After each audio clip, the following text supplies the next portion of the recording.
Therapy Geeks, a podcast by Luke McGibbon and Louise Taylor.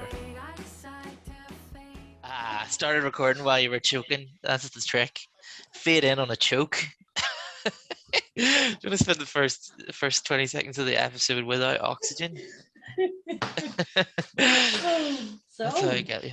Aye. So hello. I'm doing the hello that we do at the start of the episode. You know, I've noticed and I have a voice. I do. Do you know what I mean? Yeah. You think I'm talking shite? I thought we used to sing at the start. We did used to sing, but then I got some theme music from someone who can sing off the net. So, I know, yeah, you did that. You've done really well. Oh, thanks. I don't like to brag, but there are some real earworms out there. So it's like the back in the day when it was all really, really, really rough. Yeah. yeah. I know they did have a certain kind of like recorded in the back of someone's truck kind of vibe that I like about some podcasts. But now we've got the magic of editing. We can give the impression that there's never a second of silence between us, that neither of us ever ums or ahs, and every response just comes straight off the back of what the last person said without any sort of stumble or like, oh, you were speaking. No, you were speaking. No, you were. That's all gone, baby. Smooth sailing for the listener. We got rid of Steph. Steph's gone. I don't think it was Steph leaving that changed that. I think it was the downloading of Audacity. But anyway, yeah. So we're talking today about sexuality and gender for Pride, which just took place last Saturday. In Belfast. In Belfast, yes, yeah. This is it. You know, because it's spread out throughout the year in different countries and different places, isn't there? Like, you know, so amazing stuff happening in like countries that would be generally thought of as unsafe for gay people, like you know, like developing countries, but like Poland.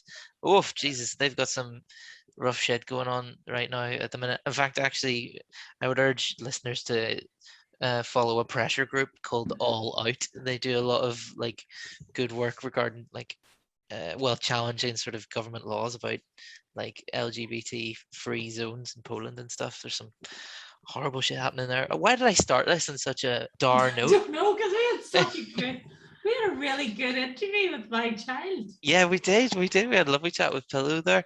I don't know where we're going to edit it in, but I think it would be beginning, end, middle. Maybe we should seg into it now, actually. Yeah. Hello, Therapy Geek people. This is lovely. I have got my beautiful child beside me, Pillow. So, Pillow, do you want to say hello? Hi. Hi. Hi. And Luke and I are delighted that you have said that you would come and talk to us. Mm-hmm. You have to say something. So are you happy to be here? Yeah. So, how old are you, Pillow? I'm 14. 14. And who do you live with? You, Dad, and Lucia.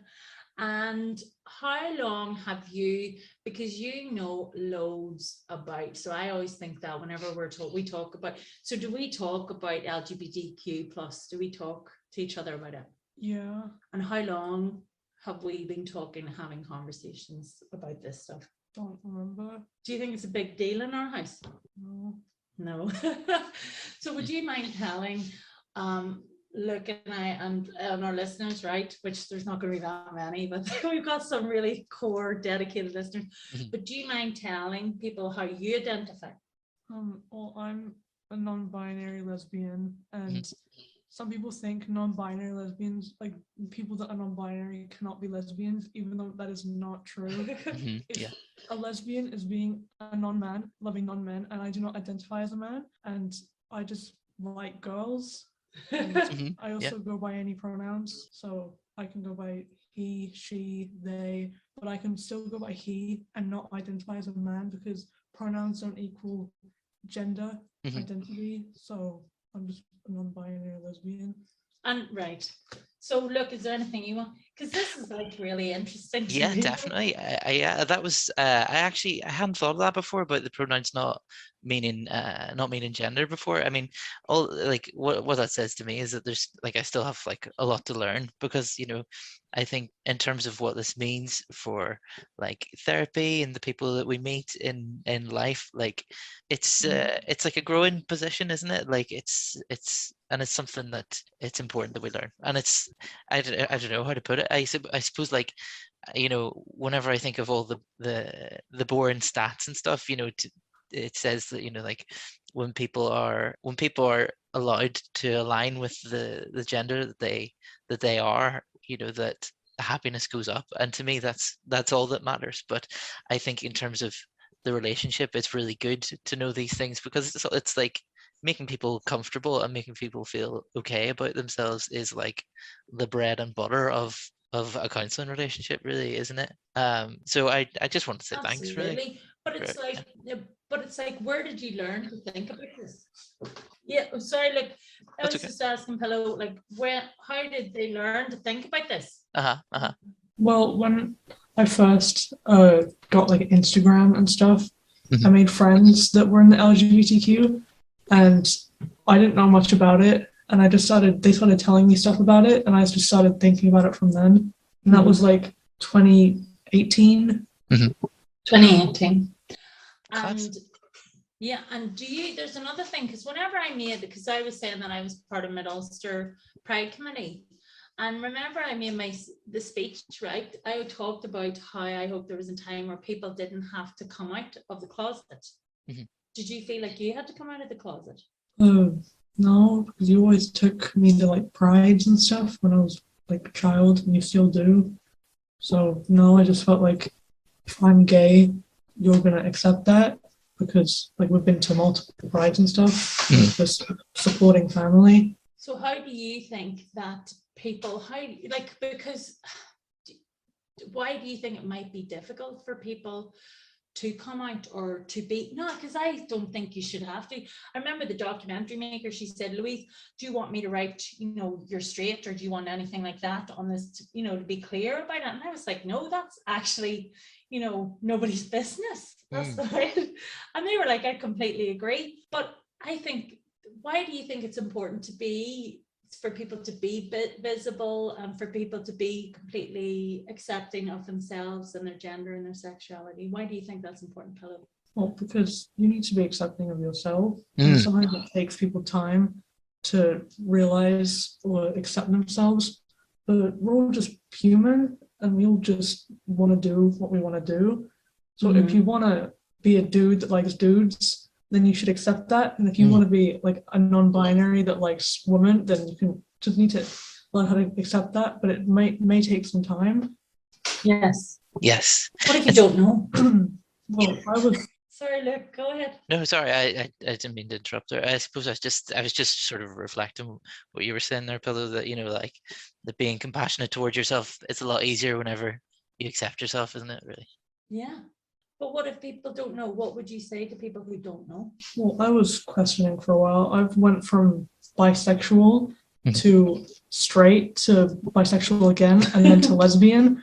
So I was questioning for a couple of years, but just take your time if you're questioning. Don't like force anything on yourself if you don't know about, and maybe explore different sexualities and different gender identities, and then maybe that'll help you find yourself. Well, people would think straight away that because people, remember, it's a very traditional country in many ways. So they think, oh my God, what's that woman teaching her per child? Or they would say, people would argue that you're very confused and you don't know, because they go straight to thinking about people jumping into bed and teenage pregnancies and all these sins, they call it. But that's not in any way the reality for a lot of people actually thinking in terms of sexuality. What might you say to them?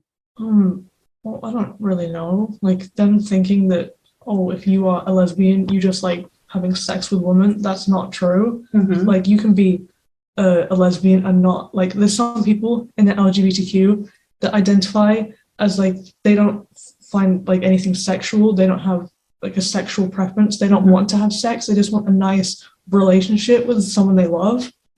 So if they're saying that, then that's a them problem. They need to think about that, because not everything is about sex. Yes. Yeah. I agree. 100%, definitely. Like, so much of this focus on like genitals and where you put them, like it's not relevant. It's not relevant for people who just want to live Yes. their lives and be happy and and feel like themselves and love whoever they want.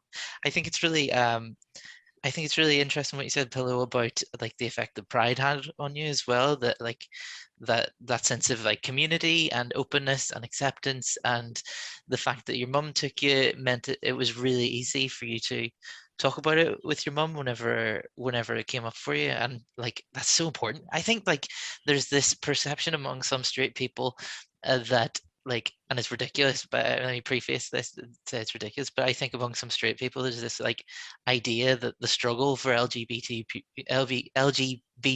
people is sort of won and it's over. Like, oh, we've got gay marriage now, it's sorted. And it's like it's not like pride isn't just a sort of nice little parade. Pride is like has saved lives. Mm-hmm. Yeah. So anything you'd like to say before, because I'm very proud of you for speaking and Yeah, talking thank to you. us and educating your mama. And look, is there anything else you'd like to say about how people can support? So we're counselors, qualified counselors, and this is about therapy. So what do you think is important for therapists and counselors to think about when supporting people who are LGBTQ or? Well, just don't be so hard on them. Don't be like, oh, you like this, so you should definitely be that.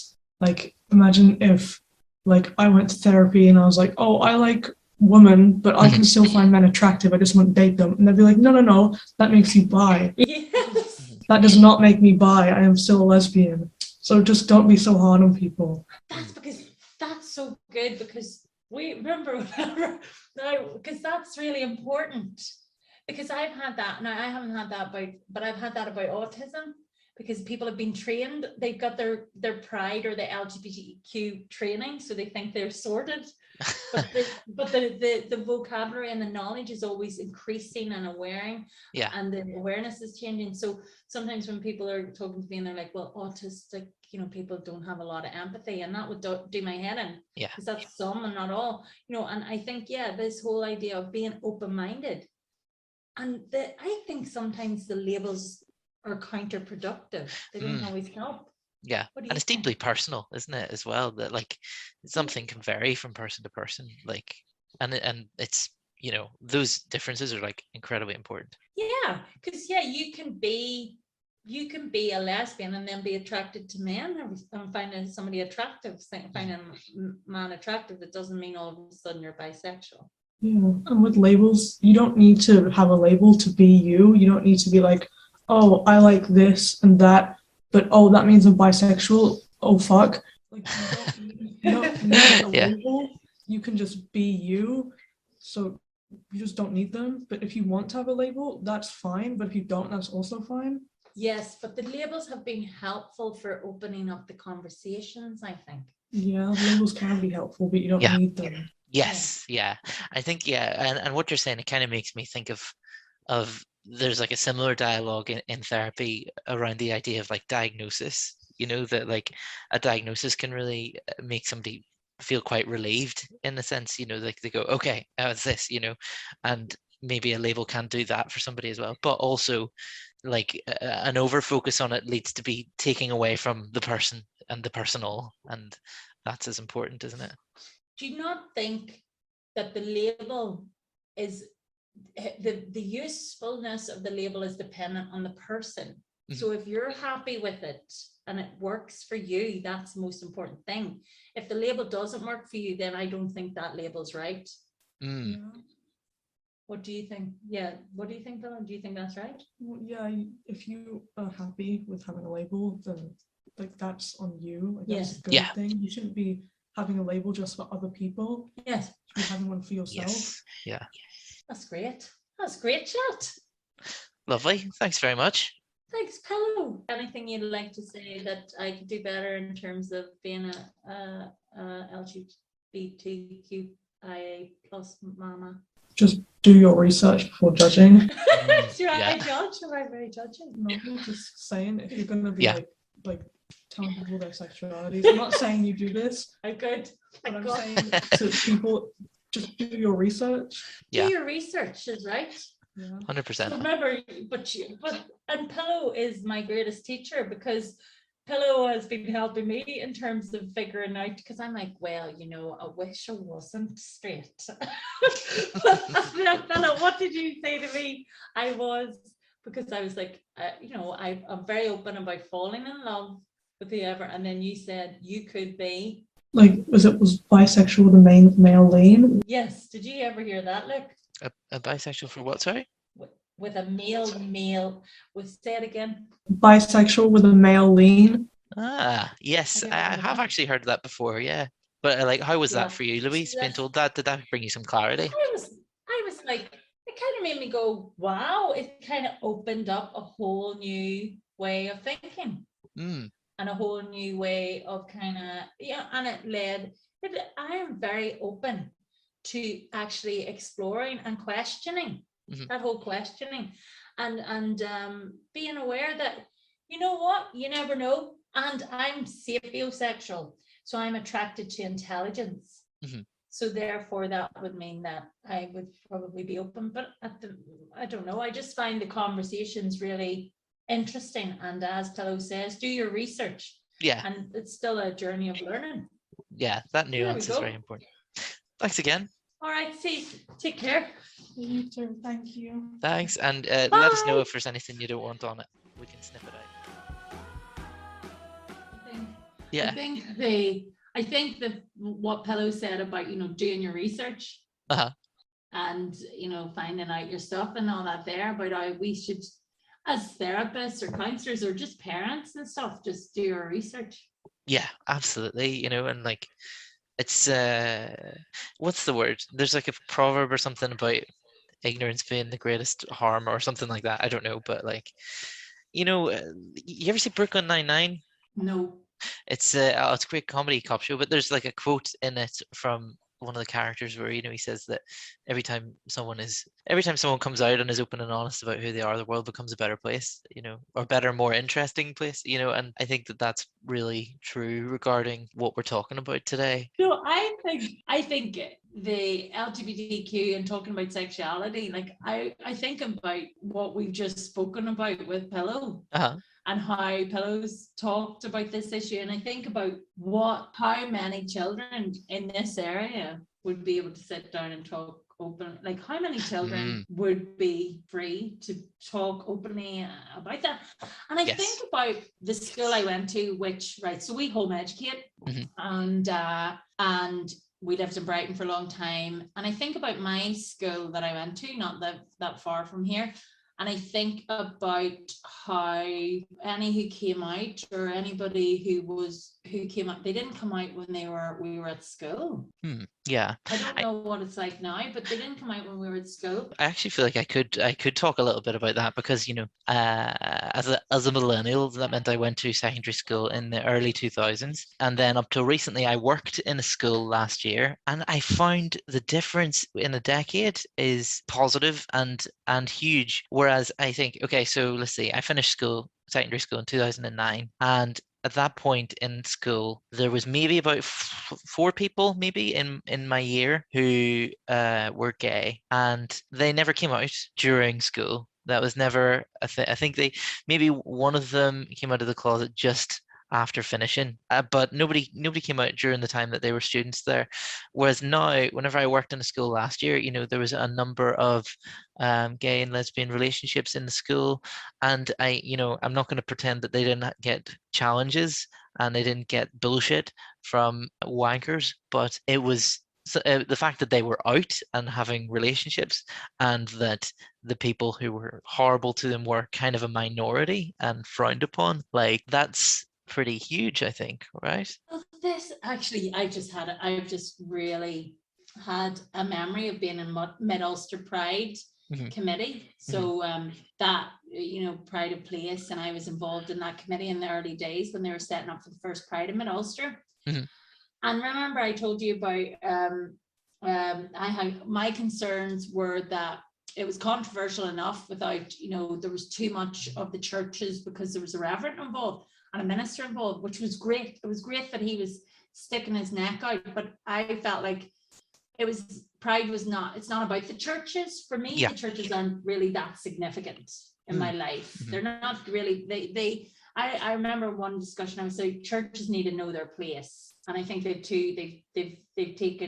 think they're more significant than they are, and they've caused incredible harm to people from the LGBTQIA plus. So I'm still trying to, but they caused so much harm. But I remember during it that some parents connected with Cookstown High School, which is my old school. This is how backward we are in the community, and this is how really, really homophobic people are. They started a petition to stop Reverend Roding speaking in their school assemblies. Oh, fucking, this is annoying. I mean, so you think about Pillow able to sit with me safely and be completely herself. Now you think about those children in the families with those people starting a petition to stop a minister of a church from attending a school because he's supporting LGBTQ plus in the community. And that is the reality in rural Northern Ireland. There's still that level of bigotry, homophobia and hate, and it's connected to the churches. Yeah, I think, there's I don't think there's any argument to be made against that. I think that's the God's honest, really, isn't it? Like, that's the truth, that if it's not caused by a church, it's certainly encouraged. It's it's fostered. I think it's very interesting, that Freud, used to have people come to him seeking conversion therapy, basically. And he wrote somewhere that he found that gay people wanted to be straight for what he called superficial reasons. And that meant just approval from family members and not being ostracized from the church. And as we all know, let's say it now, obviously conversion therapy doesn't work, and it's an abuse and it's horrible. And so it makes me think that it's not a natural position to hate yourself for being gay. That's something that other people put in. Do you know what I mean? If the only reason that people are seeking conversion therapy is basically social survival, it says to me that hatred of themselves isn't baked in, it's put in by conditioning. Social conditioning. And churches are really good for social conditioning, because you get people at a young age and you repeat something at them a whole bunch. They're indoctrinated. Yeah, definitely. Like, I hear what you're saying about the Reverend, that first of all, the frustration of the sort of the local community and all that, but also that you're saying that when he was on Pride, that you felt that perhaps that it was kind of becoming about him a little bit. And I see what you mean, because I think I disagree with you a little bit about the position of the church, because I feel like if you could get reform within the church, that could be amazing for society. I don't have a huge amount of hope for that, and it's a shame. I think that regardless, though, your point still stands, that like, even though the church needs to change their position on this and become more adult about sex, the best thing that straight allies can do is sometimes to shut the fuck up and to sort of step back and let people who are gay or trans talk for themselves, rather than go, I'm straight and this, and I am joining the struggle, and I'm going to carry the flag at the front, and I'm a very good person, and it's all about me, kind of, and I do see the point that you mean there. Like, and sometimes being an ally does mean speaking up for people, but ideally it's about creating a space for somebody to speak for themselves, because yes, I mean, I haven't experienced the same things that a gay or a trans person or a lesbian has, or non-binary. Like,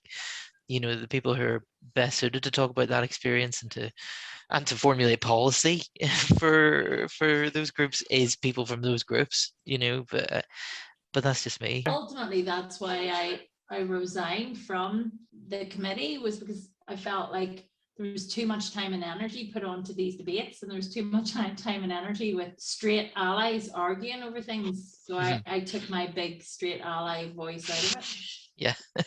Yeah, and that's not to say that you don't support it. It's just you're saying that your support is better placed a little further back from the front. Yes. Yeah. 100%.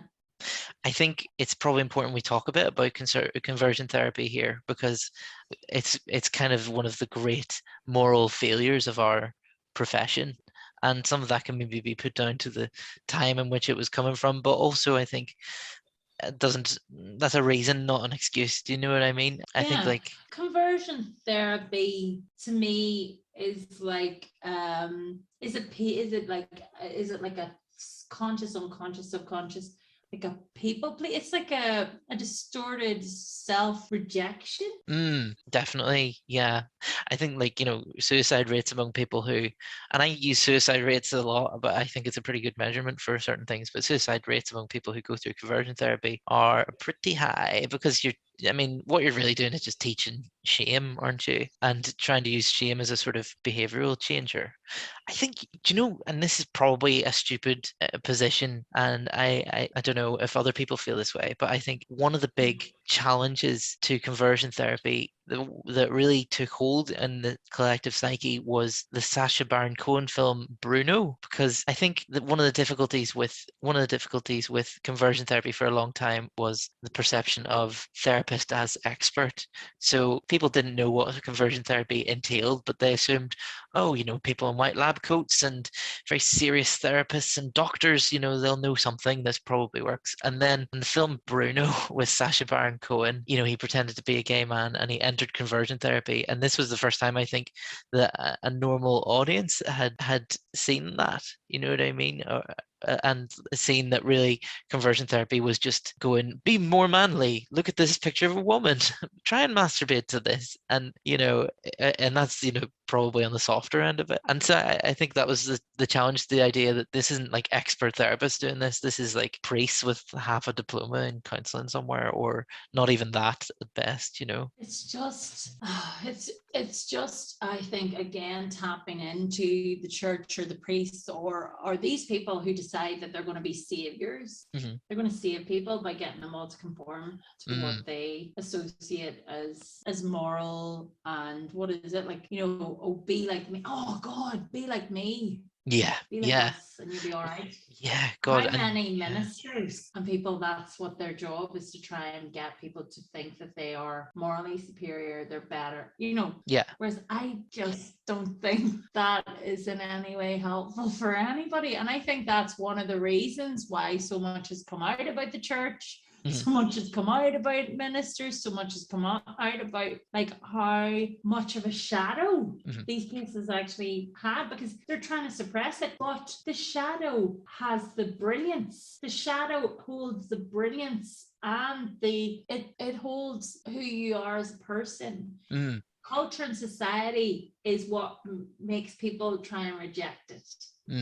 But when you're allowed to fully be yourself, then you become your best self, and it doesn't matter what like culture, society, and also when you're allowed to be your authentic self and you fully integrate your shadow, it actually means that you're going to be a more peaceful, happy, content person. You will actually be a better person for the world, because you're not going to be full of rage, bitterness, and hatred and all that there. Yes, yeah. Yeah. It seems like society again and again has to keep learning the same lesson, that when you start treating different kinds of people like a disease, that doesn't cure them, and it just makes them miserable, and it makes them die. And this seems to be a lesson that society had to learn regarding homosexual people, and now it seems to be a lesson that society has to learn regarding trans people, that like stop treating them like they have like a disease, rather. Do you know what I mean? Or are a disease. It seems like the minute you stop doing that, suicide rates go down. Yeah, it's like I don't understand why people are so like, what's the issue with trans? Like, I don't get it. Like, why is there so much uproar about this issue? I don't know, but I know Steph said, oh, the Green Party in England, they're split over this issue, and I'm like, yeah, what are they doing? What's going on with the Green Party in England about trans? right?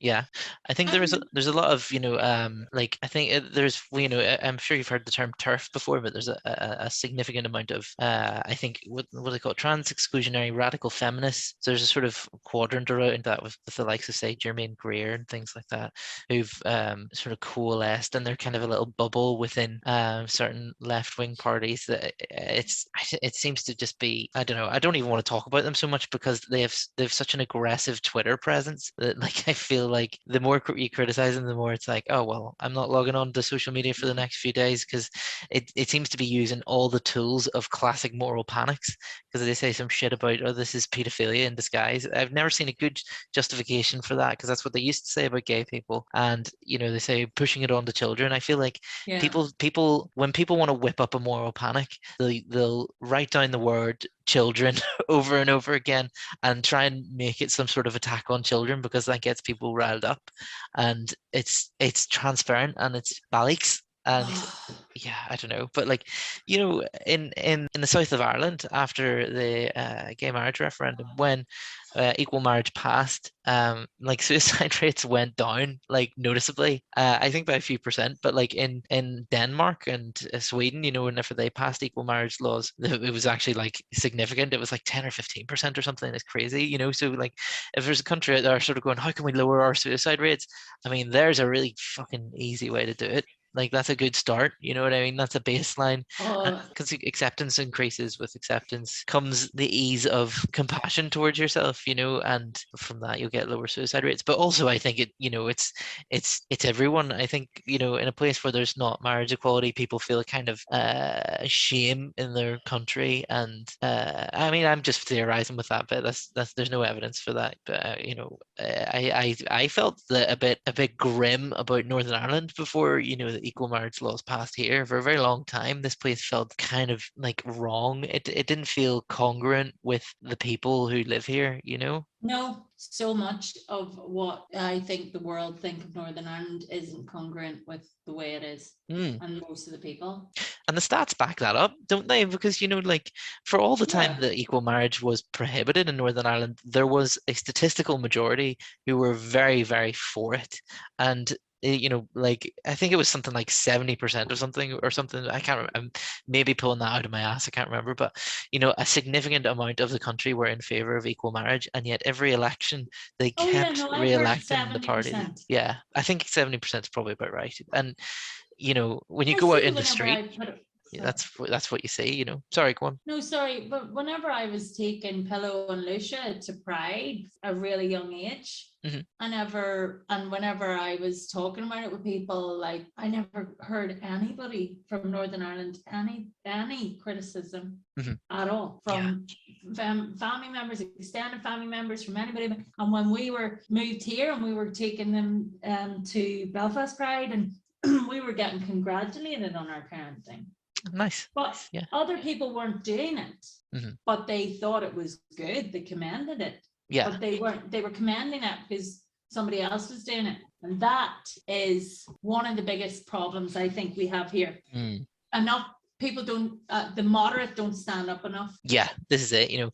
I mean, there's always that quote by Martin Luther King, I think, where he said something like, I'm going to paraphrase him here, but it was regarding the white moderate, the white liberal versus, say, the Klansman, that he was actually more afraid of the white moderate or liberal, because they often didn't speak up whenever they were needed, and sometimes they harbor as much nasty as the Klansman. It's just not as it's not as open. I am telling you, Northern Ireland has a hell of a lot of fence sitters, and they are the reason we are in the dark ages. Yeah, I'm telling you, if you are saying, yeah, I agree, and you're not sticking your neck out, you're actually helping the oppressor. I know that sounds quite harsh, but we've gone through too much. We've seen too much. Our suicide rates are ridiculous. The bigots, the sectarians, even the bigots, or the racists, the homophobics, they've kept us back. And it is the moderates who are, I believe, and those who have not used their voices, used their platforms and stood up, they have actually stopped, and they will ridicule. Yeah. And they will say, no, God, so backward. And I'm like, because of you. Yeah. It's not enough to tut. You got to No. vote. You gotta, Oh my God. and I'm referring actually to politicians voting rather than the people. I mean, as well, but also them. And it's annoying, and I do think this maybe plays into the topic of therapy, in that therapy and introspection does seem to be associated with an evolving position of acceptance towards others. Like the likes of Freud and Adler, initially are documented as having extremely homophobic views. Like I think Freud thought that homosexuality was rooted in narcissism, like loving your own gender is the same as loving yourself or something, like they're stupid. And Adler he described homosexuality as having a sort of inferiority complex to one's own gender. Total bollocks, right? But like towards the end of Adler's life in the mid 1930s, there was a sort of shift in his opinion. And there's this documented story about somebody called Elizabeth McDowell, who's like a social worker who was taking supervision with him, and talking about one of her clients who was quote unquote living in sin with an older man in New York City. And Adler asked her, "Is he happy, would you say?" And she says, "Oh yes." And he says, "Well, why don't we leave him alone?" And it's like, yeah, why don't you? Sounds like a good idea. And Freud, even his position Oh my adopted, God. or not adopted, evolved, sorry. His position like evolved in that I think he sent a letter to a mum who had sent a letter to him asking if he could cure her son of homosexuality. And he said, he said it's unlikely to be curable. Found that gave, what was it? Yeah, that was an earlier thing there. I gather from your letter that your son is a homosexual. It is nothing to be ashamed of, no vice, no degradation. It cannot be classified as an illness. We consider it to be a variation of the sexual function, which, I mean, that's pretty progressive for somebody in the 1910s, I'm assuming. That time was that, and that's such a difference from that early position of it being rooted in narcissism or being an inferiority complex.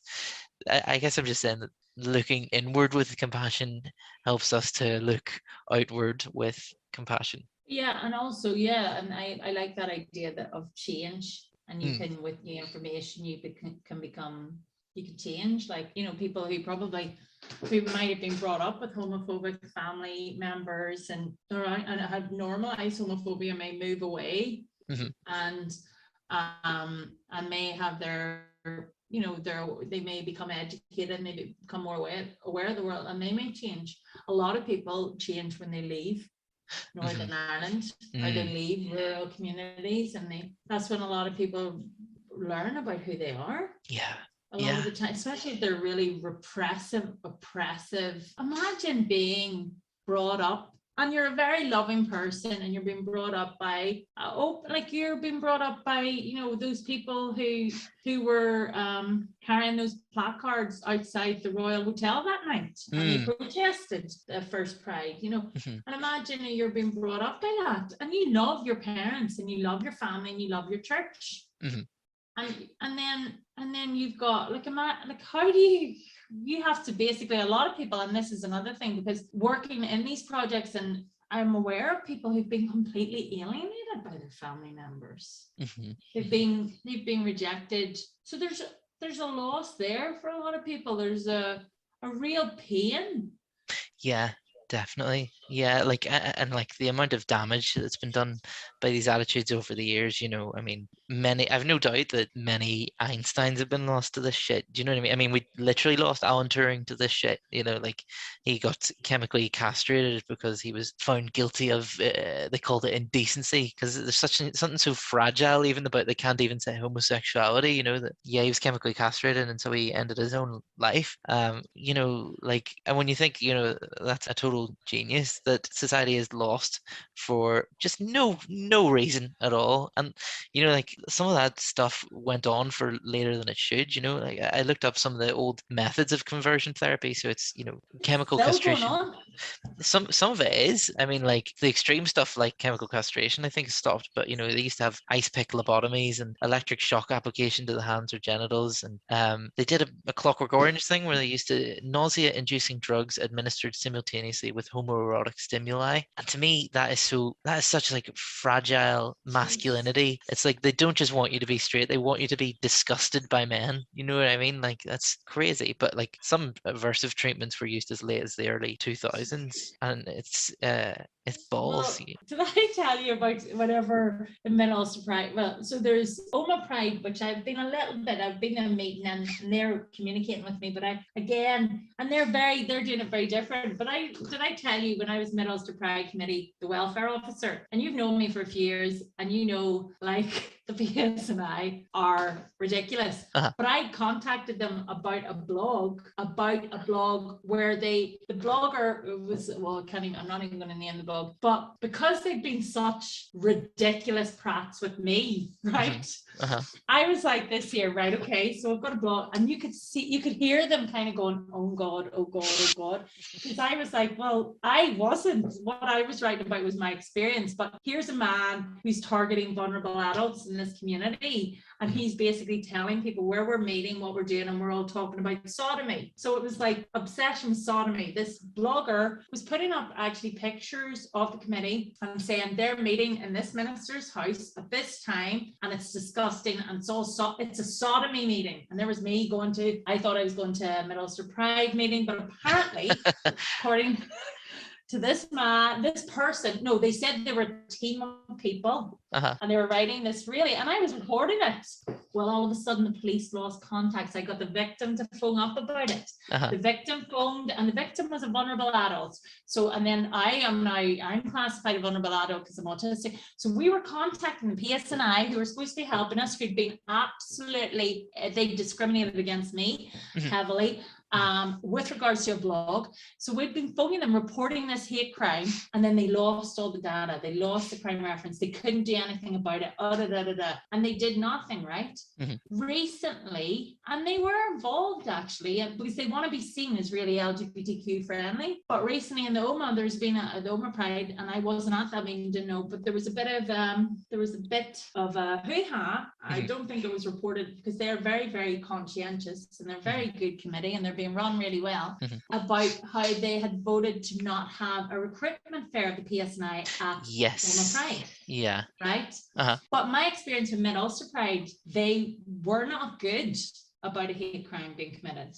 Or they weren't good. They want to be seen as really LGBTQ friendly. Yes. But they don't rock the boat.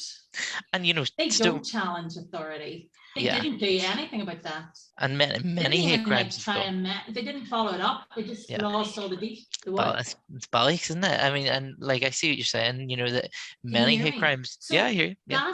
That's another thing.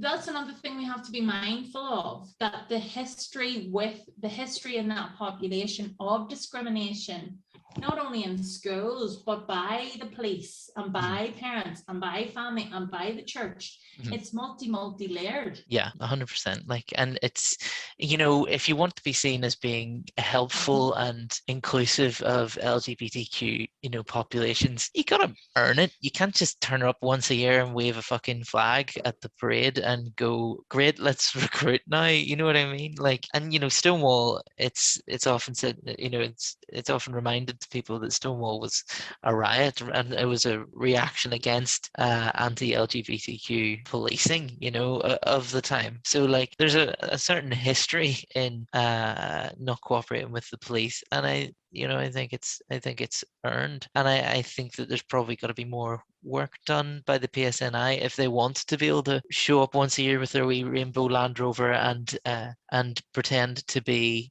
progressive. Yeah, but they wanted to recruit at the first OMA Pride. That's a bit desperate. I think so.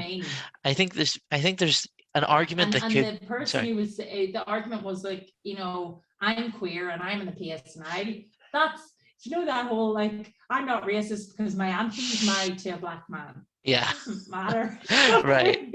You can still, Like, and I was talking about this with Pillow, like there can still be homophobia within, you can be a gay man and you can be homophobic, you can be against lesbians, this is why LGBTQIA plus, because there can be discrimination within these, within these different minorities. This is what I think, right? It comes back to privilege. You got to check your privilege. Yeah. Right?